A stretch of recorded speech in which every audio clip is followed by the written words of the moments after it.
सांसदों को भेजा जा रहा है दुनिया भर में और मोदी जी घोषणा करके चल रहे हैं। कल बीकानेर में उन्होंने कहा कि उनके लहू नहीं सिंदूर बह रहा है और अभी बिल्कुल ये साफ है कि ऑपरेशन सिंदूर को लेकर के ये सरकार बिल्कुल राजनीति कर रही है। लगातार उसके बारे में प्रचार, रेलवे के टिकट पर भी ऑपरेशन सिंदूर के बाद देश के लोग मारे गए हैं।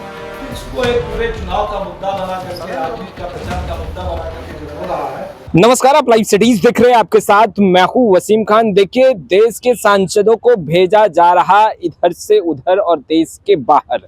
वहीं देखिए, दीपांकर भट्टाचार्य का गुस्सा फूटा है, खूब गरजे हैं और देखिए गरजते हुए देश के प्रधानमंत्री नरेंद्र मोदी से बड़ा सवाल पूछ लिया है और बड़ा ऐलान भी कर दिया है। सबसे पहले आप दीपांकर भट्टाचार्य को सुनिए, आखिर क्या कुछ कह रहे हैं। सांसदों को भेजा जा रहा है दुनिया भर में और मोदी जी घोषणा करते चल रहे हैं। कल बीकानेर में उन्होंने कहा कि उनके लहू नहीं सिंदूर बह रहा है। अब जिस समय शुरू में प्रधानमंत्री बने थे, जापान जाकर के बोले थे कि हमारे खून में जो है कारोबार है, कभी कारोबार खून में है बताते हैं, कभी अभी सिंदूर की बात कर रहे हैं। और अभी बिल्कुल ये साफ है कि ऑपरेशन सिंदूर को लेकर के ये सरकार बिल्कुल राजनीति कर रही है। लगातार उसके बारे में प्रचार, रेलवे के टिकट पर भी उसकी तस्वीर, मोदी जी की फोटो हर जगह। तो ये इसको लेकर के, जिसमें देश की सुरक्षा का सवाल जुड़ा हुआ है। पहलगाम में इतने सारे लोग मारे गए हैं, आज तक सबके बारे में कोई जानकारी नहीं मिली है। ऑपरेशन सिंदूर के बाद देश के लोग मारे गए हैं।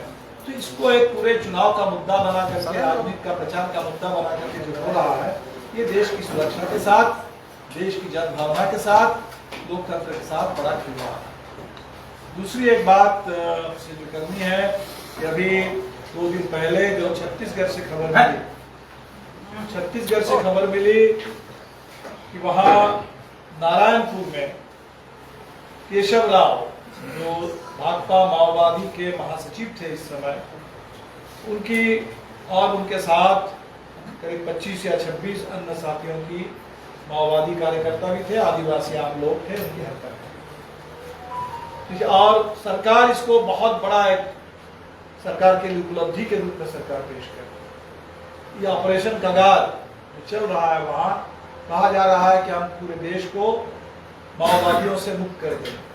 तो 2 बात इसमें बहुत साफ करना जरूरी है कि पहली बात, माओवादियों ने एक तरफा ढंग से उन्होंने कहा कि हमारी ओर से कोई अभी हथियारबंद गतिविधि नहीं होगी। वो चाहते हैं कि सरकार वार्ता करे। तो देश के अंदर अगर ऐसी कोई परिघटना है और जहां उन लोगों ने कहा कि हम वार्ता चाहते हैं, तो सरकार को बिल्कुल चाहिए कि अपने नागरिकों की हत्या करने के बजाय यहाँ राजनीतिक समाधान निकले, बातचीत हो।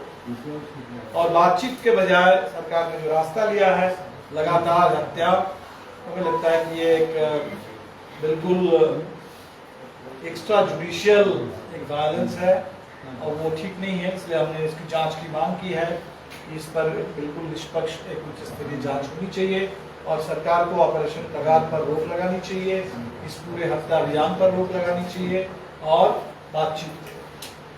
दूसरा जो बड़ा सवाल है कि इसमें सरकार की ओर से माओवाद को निशाना बनाया जा रहा है, लेकिन पूरे छत्तीसगढ़ से जो खबर है कि मसला माओवाद का है नहीं। मसला है कि पूरे बस्तर के इलाके में आदिवासी, वो जो अपने जल जंगल जमीन की मांग कर रहे हैं, अपनी सुरक्षा की मांग कर रहे हैं, और वहां बहुत खनिज संपदा है। महाराष्ट्र के बस्तर के इलाके में भी सटा हुआ, मध्य प्रदेश के इलाके में भी, तेलंगाना के भी सटे हुए इलाके में, और वो पूरा का पूरा इलाका अब वहां माइनिंग शुरू होगी और वो कॉर्पोरेट के हवाले कर दिए जाएंगे। तो मूल मसला ये है और इसीलिए वहां हिमांशु कुमार जो गांधीवादी है, उनको वहां से भगा दिया गया। जो वहां शांतिपूर्ण ढंग से आंदोलन करने वाले, आदिवासियों की बात उठाने वाले छत्तीसगढ़ मूलवासी मंच है, उनके ऊपर भी प्रतिबंध लगा दिया गया, उनके नेताओं को भी डाला गया। तो सवाल तो माओवादियों का या हथियारबंद संघर्ष का है नहीं, सवाल है कि आदिवासी जो कह रहे हैं कि हमारे इलाके में जिस तरीके से पूरे उसको पुलिस मिलिट्री की छावनी, वहां पैरामिलिट्री का पूरा कैंटनमेंट बना दिया गया, पूरा का पूरा बस्तर छत्तीसगढ़ वो एक कैंटनमेंट जैसा पूरा प्रदेश बन गया है। और आदिवासी बिल्कुल असुरक्षित है, उनके तमाम अधिकारों को कुचला जा रहा है, हत्याएं हो रही है। यहाँ तक कि एक जो रिपोर्ट मिली कि हत्या के बाद लाशें भी परिवारों को नहीं दी जा रही है, और बहुत मांग करने के बाद जिस स्थिति में उनको लाशें मिली है, सोनी की रिपोर्ट है, आप लोगों ने भी सोशल मीडिया पर उस रिपोर्ट अपने देखा होगा। वो कह रहे हैं कि उस पर पूरे कीड़े चल रहे हैं।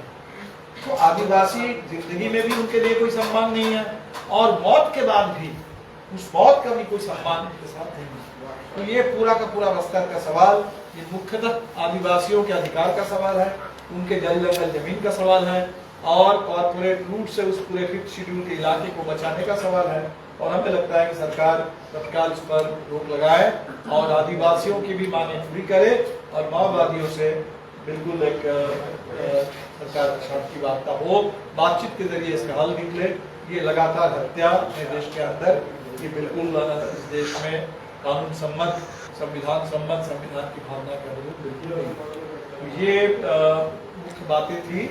और शेष जो हड़ताल होनी थी 20 तारीख को, और इंडिया गठबंधन से हम लोगों ने तय किया था कि बिहार में पूरा इंडिया गठबंधन मजदूरों का साथ देगा, और वो हड़ताल अभी स्थगित हुई है और वो 9 जुलाई को होने वाला है। तो पूरे देश के ट्रेड यूनियनों ने तय किया है कि 4 लेबर कोड के खिलाफ और पूरे देश में जीने लायक वेतन के लिए, सामाजिक सुरक्षा के लिए, पुरानी पेंशन स्कीम के वापसी के लिए, ये जो पूरे मांगे हैं मजदूरों की, उन मांगों को लेकर के अब 20 मई के बजाय 9 जुलाई को हड़ताल होने वाली है, और उस हड़ताल में हमारा पूरा समर्थन रहेगा।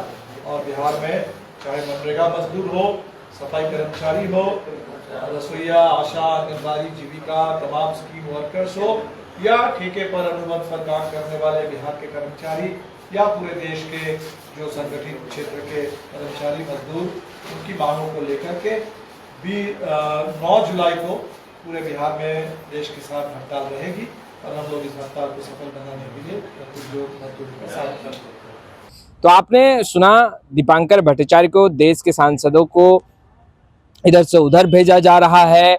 यह बात दीपांकर भट्टाचार्य कह रहे हैं, कहते नजर आ रहे हैं कि कहते हैं कि उनके रगों में सिंदूर बहता है।